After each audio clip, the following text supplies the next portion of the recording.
บางบ้านเนี่ยเขาจะบ่เห็นแล้วเพื่อนแบบสี่หาเบิ่งยากพี่น้องสูบแล้วมีแห้ง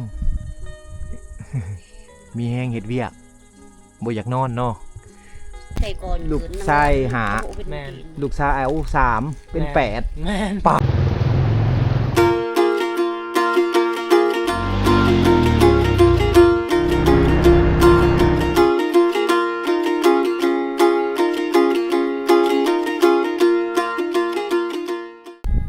กราบทักทายสบายดีสวัสดีพ่อแม่พี่น้องเมื่อสุขสุขคนคือเก่ายินดีต้อนรับทุกคนเข้าสู่ช่องบ่าวโหนดพะเลาะพี่น้องอีพีนี้บ่าวโหนดได้พาพ่อแม่พี่น้องมาที่บ้านตะเลาะใหญ่หมู่บ้านตะเลาะใหญ่นี่เป็นหมู่บ้านที่ว่าอยู่ในคุณเขาหมู่บ้านนี้เป็นหมู่บ้านดั้งเดิมของคนชนเผ่าปะโกะกะโดพี่น้องนะก็เป็นคนที่ว่าอยู่ในเขตชายแดนลาวเวียดนามเนาะหมู่บ้านนี้ขึ้นกับเมืองสมวยแขวงสารวัตรนั่นเองพี่น้องเอาเดี๋ยวจังน้อยบ่าวโหนดกับทีมงานจะพาพ่อแม่พี่น้องย่างเลาะเบิ่งหมู่บ้านเพิ่นเนาะ หมู่บ้านนี่จะเป็นหมู่บ้านที่อยู่ข้างในเลิกพี่น้องเนาะเวลาเฮาเดินทางเข้ามาในช่วงนี้ก็ถนนหนทางก็สิดีแน่พี่น้องเนาะสิดีแน่ค่อนข้างว่าบ่ยากพี่น้องแต่ว่าก็ลำบากสำหรับบางคนที่ว่าบ่เคยมาเนาะแต่ว่าสำหรับบ่าวโหนดกับทีมงานนี่เคยมาและเคยเห็นหนทางแบบสิหลายพี่น้องก็ถือว่าเป็นธรรมดาเนาะถ้าว่าเฮามาช่วงฝนแห่งยากกว่านี้พี่น้องถนนหนทางเพิ่นจะเป็นไปตามภูเขาขึ้นภูลงภูพี่น้องเนาะมันจะยากแน่นะก่อนจะเข้าไปหมู่บ้านเพิ่นมาเบิ่งสวนเบิ่งไห่เพิ่นก่อนพี่น้องอันนี้คือสวนข้าวโพดสวนข้าวโพดสวนซาลี่พี่น้องชาวบ้านเขาเจ้าก็สิปลูกพืชปลูกพันธุ์แบบธรรมชาติแบบซี่พึ่งพาธรรมชาติแบบว่า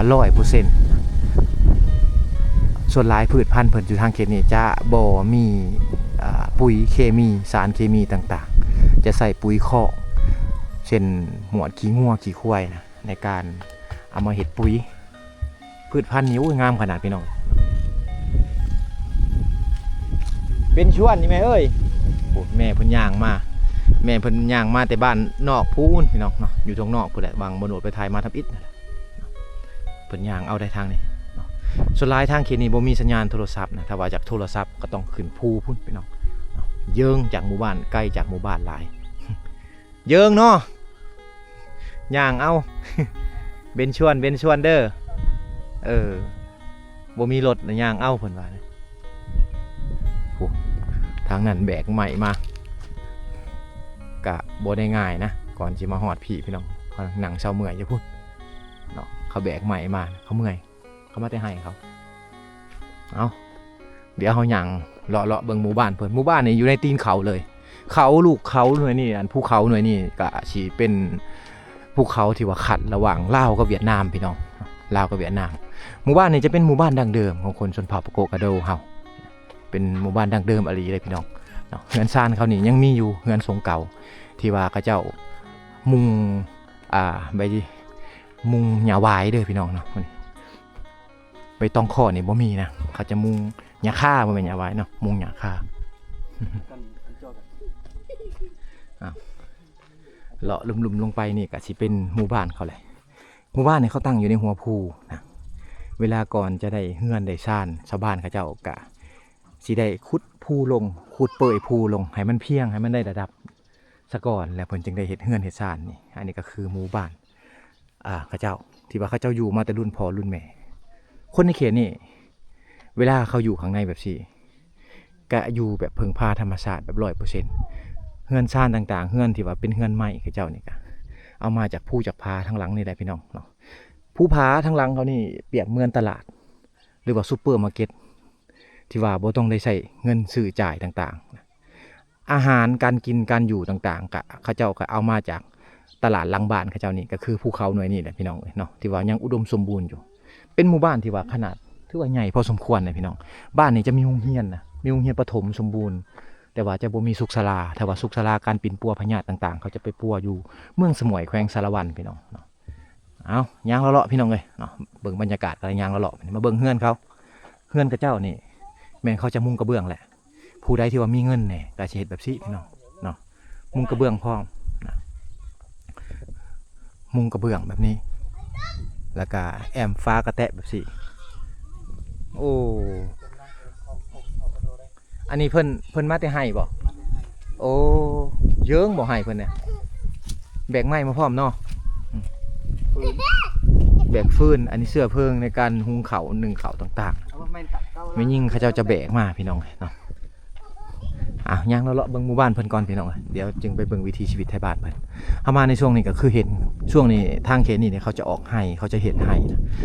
ส่วนหลายอยู่ลาวเฮาก็คือเห็นแหละพี่น้องเนาะเขาจะจูดไห้จูดผู้ต่างๆแต่ว่าเขาจะจูดในพื้นที่ตัวเก่าพี่น้องจะบ่ได้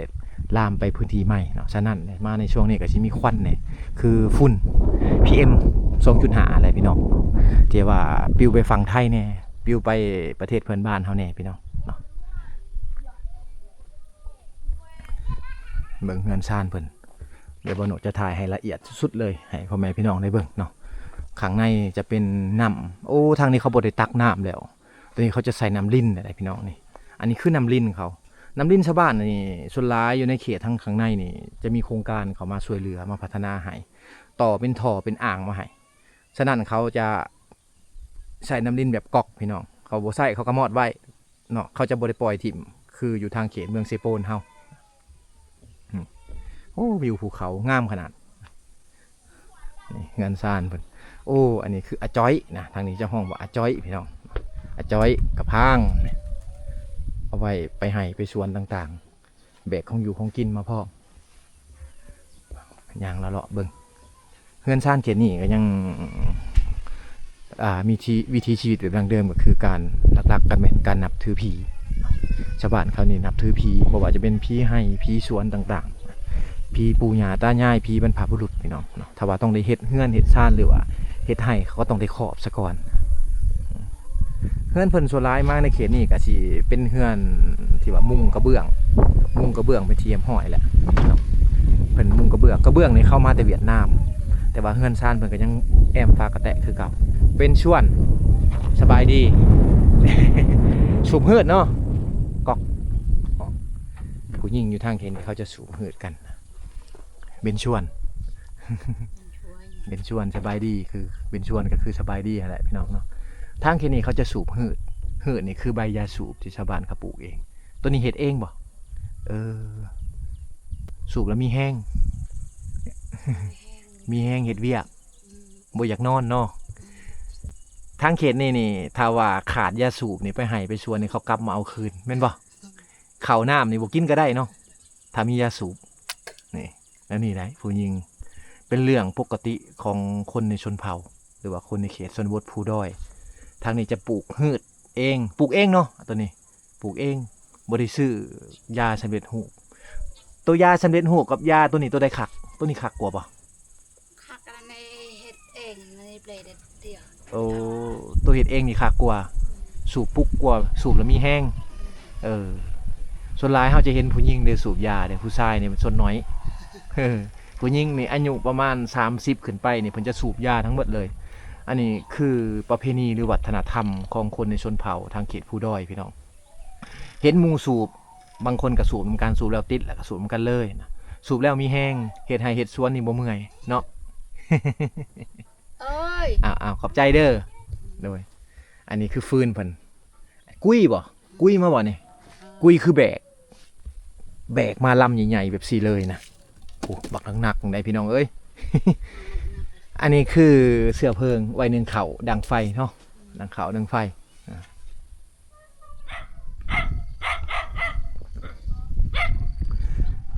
เดี๋ยวยางเลาะเบิ่งบรรยากาศหมู่บ้านเพิ่นพี่น้องปกติถ้าเข้ามาช่วงฤดูฝนอยู่ทางเขตนี้บรรยากาศจะดีพี่น้องเพราะว่าเพิ่นอยู่ใกล้กับภูเขาเพิ่นอยู่ใกล้กับภูเขา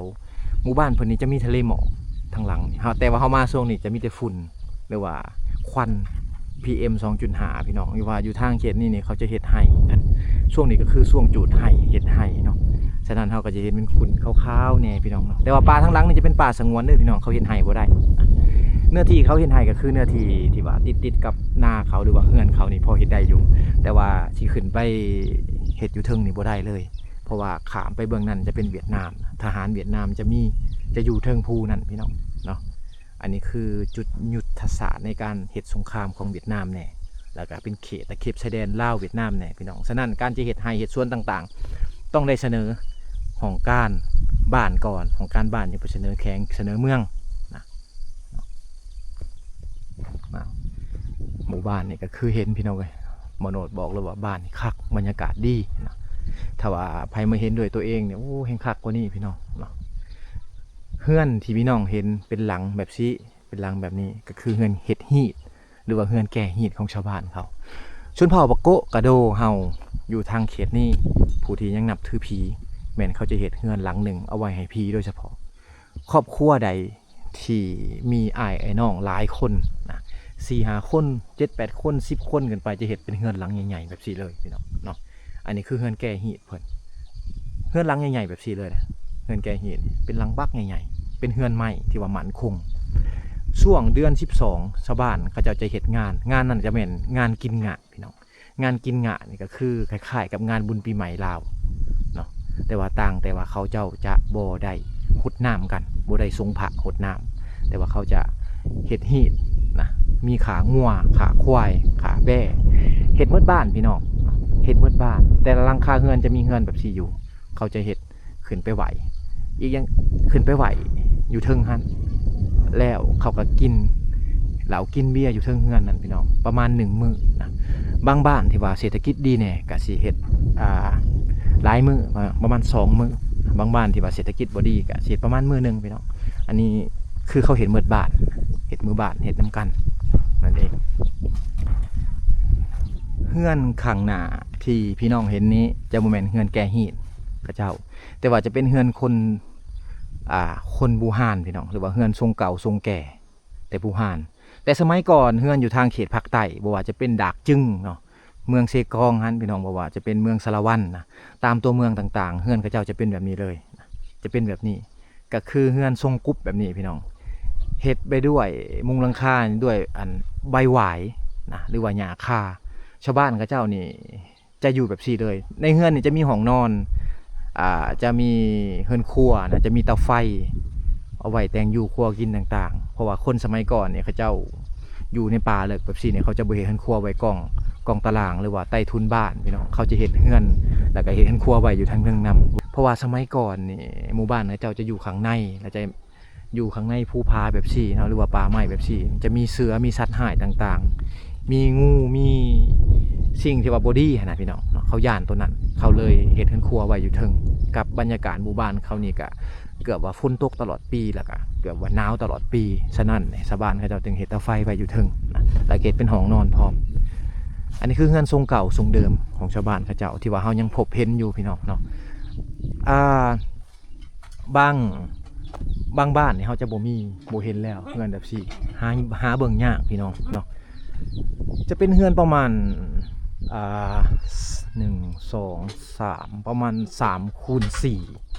3x4 3x5พี่น้องเฮือนซานเพิ่นเนาะจะเป็นเฮือนแบบนี้เลยมุงด้วยใบหวายเด้อจะเป็นใบหวายพี่น้องจะบ่แม่นหญ้าคาเด้อตัวนี้จะเป็นใบหวายและจะเอาไม้พุ่งไม้พากมาเฮ็ดคือเฮ็ดขางเนาะแล้วเฮ็ดเป็นมนๆแบบนี้อันนี้คือเฮือนทรงกุ๊บเฮือนทรงเก่าทรงแก่เฮือนโบราณ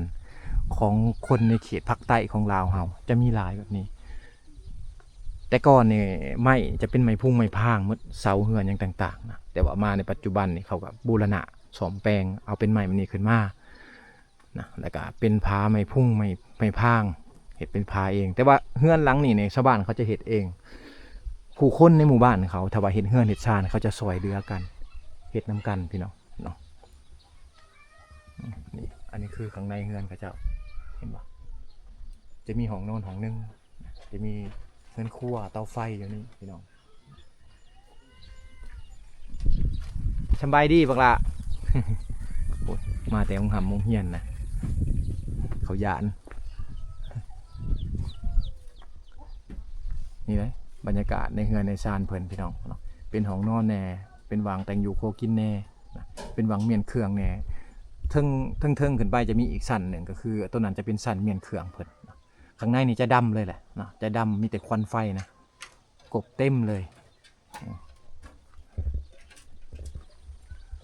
เดี๋ยวเขาย่างลงไปลุ่มๆพี่น้องย่างลงไปลุ่มๆก็สิเป็นเดินที่ว่าเขาเจ้าไว้เฮ็ดที่แต่ก็สิมีเฮือนทรงเก่าทรงเดิมแน่เนาะอันนี้ชาวบ้านเขาเจ้าจะบ่มีไฟฟ้าส่วนหลายแต่เมื่อก่อนชาวบ้านเขาเจ้าถ้าว่าจะไต่ไฟเขาจะใส่กระบองใส่ตะเกียงพี่น้อง แต่ว่ามาในปัจจุบันนี่เขาก็มีเทคโนโลยีที่ว่าดีกว่าเก่าก็คือไฟตากแดดหรือว่าไฟโซลาร์เซลล์นั่นเอง อันนี้คือเครื่องใต้ไฟกลางค่ำกลางคืนนะเฮ็ดให้ชาวบ้านเขาเจ้านี่อยู่ได้ถึงว่าจะอยู่ข้างในเลิกพี่น้องเอ้ยเนาะบางหลังคาเรือนก็มี2-3แผงพี่น้องอันนี้ก็แม่นนี่อันนี้จะเป็นสินค้านำเข้าจากเวียดนามจากจีนจากไทยพี่น้องเนาะชาวบ้านเขาเจ้าจะซื้อมาเฮ็ดไฟในหมู่บ้านเขาเจ้าเอาผู้บางคนที่ว่ามีเรือนหลังบ่แม่นผู้บางคนที่ว่ามีทรัพย์สินเขาก็จะเฮ็ดเรือนหลังใหญ่แบบนี้พี่น้องอันนี้คือเรือนหลังใหญ่ๆนะเป็นหลังใหม่อันนี้คือได้อยู่ประมาณ20ปีก่อนพี่น้องเนาะเป็นเรือนที่ว่าราคาแพงนะตีมูลค่านี่ไม้เก่าไม้เนื้อแข็งแบบนี้นี่หายากที่สุดเลยพี่น้องอยู่ในเมืองเฮาไม้ที่เขาไปขายตามห้างอยู่ในเมืองเฮานี่มันจะบ่แม่นไม้เนื้อแข็งแบบนี้จะเป็นไม้ธรรมดาพี่น้องเนาะอันนี้จะเป็นไม้เนื้อแข็งอยู่กันได้ประมาณ20ปี30ปีล่ะแต่เมื่อก่อนเองเฮือนซ่านเขตนี้จะบ่ได้ทาสีเลยพี่น้องจะบ่ได้ทาสีเลยนะเฮือนซ่านคนนี้จะบ่ได้ทาสีเลยแต่ว่ามาเดี๋ยวนี้ก็คือมีห่านสีมันยังมาเป็นกรรมท่าลุ่มๆลงไปนี่ก็สิเป็นเขตหมู่บ้านเพิ่นทั้งหมดเลยนะลุ่มๆลงไปก็สิเป็นเฮือนไม้นะบัดนี้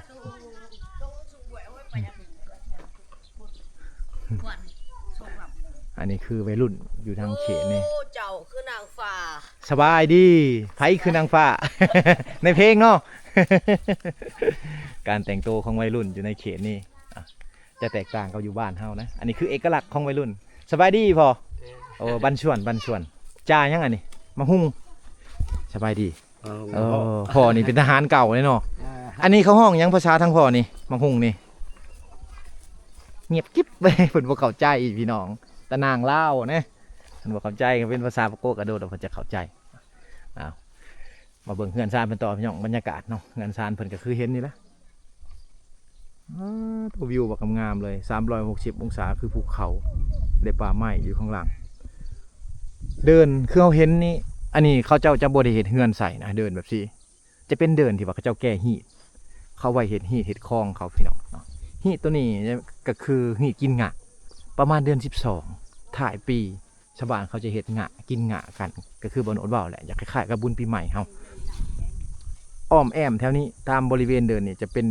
บางเขาเจ้าเปิดตู้เอาตู้มาตั้งกินเหล้ากินเบียร์อยู่นี่หลังจากที่ว่าแล้วเสร็จพิธีมาเขาก็จะมาโฮมโตกันอยู่ในเดินนี่พี่น้อง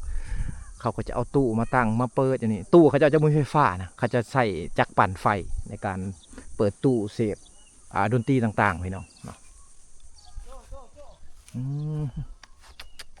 ปิ่นไปทางใดกับมุมบ้างามๆเลยพี่น้องเนาะบ่ได้เข้ามาง่ายๆนะบ่ได้เข้ามาง่ายๆบ่ได้เข้ามาง่ายๆพี่น้องเอ้ยก่อนจะมาฮอดนี่ได้กะได้ผ่านถนนหนทางที่ว่าทึกลำบากที่สุดเลยเนาะแต่ว่าช่วงฝนนี่มาบ่ได้พี่น้องถ้ามากับมาหลายคนคือบ่โนดว่าแหละต้องได้อยู่รถสอยกันสำคัญคือการอยู่รถนี่แหละ โอ้เหือนเพิ่นบักงามเลยนะเป็นเหือนไม้เป็นเหือนมุงฟ้ากระแตะแอมฟ้ากระแตะมันมุงเนาะลงมาดุมๆนี่ก็สิเป็นเหือนอีกหลังนึงเป็นเหือนทรงเก่าทรงเดิมหาเบิ่งได้ยากนับมือนี่ทางเขตตัวเมืองกะบ่มีแล้วเหือนแบบ4พี่น้องในตัวเมืองสมุยนี่จะเป็นเหือนก่อเหือนดินเหือนปูนเหือนไม้อยู่แต่ว่าจะบ่มีทรงแบบ4พี่น้องอยากหายากเหือนดั้งเดิมของคนในชนเผ่าปะโกะกะโดเฮาส่วนหลายกระเบื้องที่ว่าเพิ่นใส่จะเป็นกระเบื้องเวียดนามกระเบื้องแบบ4จะเป็นกระเบื้องสีขาวเลยนะใส่ดีใส่ทนพี่น้องแต่ว่าจะบ่เป็นสีจะบ่มีสีนะจะเป็นแบบนี้ราคาจะถือกว่ากระเบื้องตามท้องตลาดอันนี้เขามาจากเวียดนามเลยเพราะว่าบ้านข้าเจ้านี่ใกล้กับอันชายแดนละไลนะเข้าไปเข้ามาก็สะดวกสบายเป็นสำหรับคนในเขตนี้ไปได้บ่มีหนังสือก็ไปได้พี่น้องแต่ว่าคนที่ว่ามาแต่เขตอื่นโมเมนคนในเขตนี้ต้องได้เฮ็ดพาสปอร์ตไปจบเจือหรือว่าหนังสือขามแดนไปจบเจือนะเงินซานเพิ่นคือเห็นได้เป็นเฮือนทรงเก่าแน่แล้วก็สิมีเกยออกมานะเป็นซ่านออกมาหลังถ้วยซ่านน้อยๆนะจะบ่คือซ่านทางบ้านเฮาเป็นซ่านน้อยๆพี่น้องเอ้ยเนาะบรรยากาศดีขนาดเลยอันนี้จะวางเป็นซ่านที่ว่าคันไดเฮ็ดคันไดขึ้นเฮือน เห็นได้ขึ้นเฮือนเพิ่นชานน้อยๆแบบนี้แหละไต่ไฟโซลาร์เซลล์ เบาโหนดเจ้าห้องเอาไฟตากแดดหลุมลงมาเนี่ยก็จะเป็นเฮือนชานเป็นเฮือนทรงเก่าเพิ่นทั้งหมดเลยเบนชวนนี่พอเอ้ยเบนชวนสบายดี มาแต่สวนบ่เพิ่นมาแต่สวนเพิ่นนะสวนเพิ่นอยู่ข้างในปลูกฝังต่างๆเครื่องปลูกของฝังกับอยู่แบบธรรมชาติโอ้เพิ่นมีห้องน้ำใส่เลยพี่น้องทางเขตนี่เขาห้องน้ำ ตะนางลาวบูฮู้เนาะบูฮู้ลาวเนาะแต่ภาษาปะโกะกะโดนะอีพอนฮู้บ่ดีบ่โอ้เพิ่นบ่ได้ยินพี่น้อง มาพังได้ ฟังบ่ได้แล้วฮู้บ่ดีต้องเว้าดังๆถ้าเว้ากับเพิ่นมาแต่สวนบ่มาแต่นั่นบ่เว้าดังๆแล้วได้ยิน ใช่เฮือนอีพ่ออยู่ใช่เฮือนอีพ่ออยู่ใช่หลังนี้บ่เฮือนอีพ่อหลังนี้โอ้หลัง ได้ นั้น เหือนของพ่อเนี่ย เฮือนพ่อเองบ่ตัวนี้ โอ้ ได้ล่ะของลูกเนี่ย โอ้อันนี้ของลูก ลูกเอาของพ่อได้อะไร โอ้ลูกเหรอของพ่อเช็ดไหมบ่นี่นะเช็ดไหมเนาะเช็ดเฮือนไหมมันใหม่ได้นี่โอ้ บ่ฮู้เนี่ยความลาวเนี่ย โอ้เมียเพิ่นเว้ามาว่าฮู้บ่ดีแล้วก็บ่ฮู้ความลาว ความเวียดเนี่ยพ ฮู้ อฮู้ได้ ยามันใจอ่อย โอ้อ่า เฮือนนี่นั่นเฮือนนี่เฮือนลูกเพิ่นนี่เป็นเฮือนที่ว่าไฟใหม่พี่น้องบ่แม่นว่าเขามางเด้ไฟใหม่ได้ยินเขาเว้าอยู่ว่าคือว่าไฟฟ้าไฟฟ้าตัวที่เขาเจ้าสากโซลาร์เซลล์นะพี่น้องมันช็อตบ่คือว่านั่นได้นี่แหละ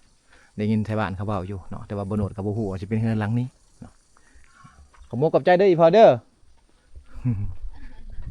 บันชวนนี่แม่เอ้ยบันชวนเอาเฮือนดังเดิมพี่น้องเฮือนดังเดิมบรรยากาศดีก็คือเฮือนอีแม่นี่แหละ เฮือนหลังใหญ่หลังใหม่แต่ว่าก็เป็นทรงอยู่แบบนี้นี่เย็นบ่ฮ้อนเนาะแบบสิเนาะอากาศเย็นเนาะ บ่ฮู้ภาษาลาวเนี่ยนางลาวถ้าภาษาปะโกะกะโดเวียดนามนี่ฮู้โอ้อันนี้จะเป็นชั้น บูฮูมาลาวละบูฮู โอ้เวียดนามบ่ฮู้ลาวบ่ฮู้ได้แต่ปะโกะกะโดโอ้ได้แต่ภาษาปะโกะกะโดเพิ่นว่าภาษาเวียดนามภาษาลาวบ่ฮู้ขอบใจเด้อแม่เด้อโดย พูดพี่น้องเอ้ยเฮือนซ่านอยู่ตามคุนเขาแบบนี้แหละเฮือนซ่านเพิ่นอยู่ตามคุนเขาแบบนี้ เวลาที่ว่าเฮาลงมาในจุดนี้เฮาจะเห็นมุมเฮือนเพิ่นนี่บ่อยู่ในภูเขาเว้าอะไรก็360องศาเป็นหมู่บ้านในคุนเขาพี่น้องเนาะบรรยากาศดีลงไปหลุมๆนี่จะเป็นทุ่งนาเพิ่นนะลงไปหลุมๆนี่จะเป็นทุ่งนาที่ว่าชาวบ้านเขาเจ้าเฮ็ดช่วยกันขุดช่วยกันโอ้อันนั้นเป็นหน้าเนาะอยู่หลุมเนาะสไลด์โดยเนี่ยโอ้เป็นทงหน้าพุ่นนะอยู่ลุ่มๆพุ่นพี่น้องเนาะคือเห็นเลยเหือนเห็นบ่หลังบักใหญ่อันนี้มีลูกมีหลานเสื้อสายกันต่างๆอยู่กำเอิญขอบใจถามอีเมลเพิ่นแน่ว่าเพิ่นมีลูกจักคนคือหลายแท้ แม่เกาะกอนไม่เงยเกาะกอนไม่เงย จอมโยลบาดแบกอังกอนนางลำอันวินอบุวิน ประมาณ5 คน โอ้หาคน มีแต่ลูกชาย มีแต่ลูกชาย บางอย่างตั้งง่ายเยอะมา ลูกสาวเอาพัวมันแล้วลูกสาวประมาณ ลำกูแจ๊ดนะไก่ก่อน ลูกชายหา แม่น ลูกชายเอา3เป็น8 แม่น ป้า สมพอเอื่อนลังใหญ่แบบนี้ แม่นเฮือนเพิ่นหลังบักใหญ่เลยเว้าเลยลูกชายได้เมียมาแล้วมาอยู่นำแม่ แม่เอา ไก่คือ โอ้ ยังผู้หนึ่งบ่ได้เอา ยังบ่ได้เมียตอนนี้แม่อายุจักปีแล้ว ตอนนี้จักปีแล้วถามมันเด้อ เขาทำแล้วประมาณ80 80ยังหันอยู่สบายอยู่เนาะอยู่เนาะ แต่ว่าตอนนี้ไปบ่ได้เพิ่นพิการ โอ้เป็นพิการแล้วโอ้ คือว่าเพิ่นยังรักสุขภาพเพิ่นนี่เพิ่นอยู่เฮือนอยู่ซ่านนี่ปกติเนาะแต่ว่าย่างบ่ได้ซื่อๆพี่น้องนะเพิ่นเป็นพิการ นี่รวมประมาณ8คนเราอะ8คน ยิ่ง3ชาย5 แม่ ตุ๊นี่ได้เขตชนบทเฮาอยู่เฮือนอยู่ซ่านน่ะบ่มีเวียกมีงานยามว่างเวียกอะแล้วนี่ได้พี่น้องฝนตกนี่เป็นอยู่บ่ได้แล้วยามฝนตก อ่ะกำเอิญได้ไหมเด้อ โดย จอมการนั่นเอง เกิดหลังใหญ่มีอะไรพี่น้อง อยู่ลุ่มๆลงมานี่ก็สิเป็นทงไห้ทงนาของชาวบ้านกับเจ้า อันนี้เพิ่นจะห้องว่านาแซงนะนาแซงหรือว่านาปังนั่นเอง ตัวนี้เพิ่นจะขุดเองพี่น้องเนาะมีแต่หอยจกหอยส่วนเท่านั้นเลยชาวบ้านกับเจ้าจะเฮ็ดซอยกันบูรณะซอยกันเฮ็ดซอยกันก็คือการเฮ็ดนาเฮ็ดไห่ต่างๆเขาจะเฮ็ดซอยกันทั้งนี้จะห้องว่าแห้งแหลกแห้งกันส่วนหลายจะแห้งแหลกแห้งทั้งหมดเลยการขุดหน้านี่ก็คือกันพี่น้องเขาจะเอาแห้งแหลกแห้งเมื่อบ้านนี้มีประมาณ50หลังคาเฮือนที่ว่าเขาจะเอามาซอยกันเนาะ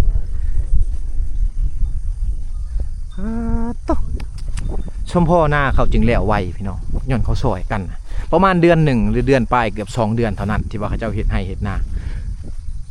เฮ็ดนาแบบซี่แล้วชาวบ้านเขาเจ้าก็ได้ดำซอยกันนี่พี่น้องเกี่ยวเขาก็เกี่ยวซอยกันหมดนะทางนี้จนแล้วหมดพุ่นแหละพี่น้องเขาจึงแล้วเวียกแล้วงานเขาแต่ว่าการซอยเขาเจ้าก็คือการซอยแบบ